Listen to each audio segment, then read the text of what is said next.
Quelque part sur la Nationale 6, entre Fontainebleau et Sens, nous rejoignons Joe Cals. Depuis 330 km et son départ du Havre, il marche à sa manière au cœur du trafic.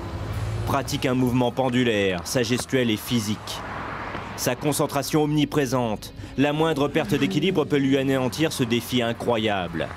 Joe a perdu l'usage de ses jambes suite à un accident en 1982. 2 ans auparavant, alors qu'il vivait en Ontario, il fut en admiration devant sa télé. Lorsque Terry Fox, victime d'un cancer, tenta de traverser le Canada afin de récolter des fonds. Son décès 1000 mètres avant l'arrivée bouleversa le pays. À force de douleur, réfutant la logique de circuler dans un fauteuil, Joe s'inspira de Terry pour ce périple de 1300 km au profit de la recherche pour la moelle épinière. 300 mètres. La plus grosse folie, ce serait de ne pas être fou dans cette vie parce que, au travers de ma folie, j'espère que je vais procurer des émotions à des gens. J'incite personne à croire qu'on peut vivre debout en étant paraplégique avec des orthèses et des béquilles parce que moi, ça m'a pris 5 ans de ma vie. Ça fait 5 ans que je respire, que je transpire, que je pense, que je rêve.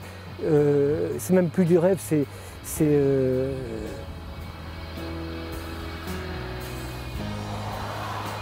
l'homme qui a marché sur la Lune. Dans la souffrance de son effort, Joe est un homme heureux. Curieux paradoxe, mais il a trouvé le sens de son existence. Reste 900 km à l'unique force de ses bras, braver la pluie, le froid. Objectif, Menton, fin février. Je fais don de ma vie pour pouvoir faire progresser les choses. Est-ce que je dois réfléchir? Si c'est pour donner? Non. Cette aventure en elle-même n'a rien de rationnel, mais elle force le respect.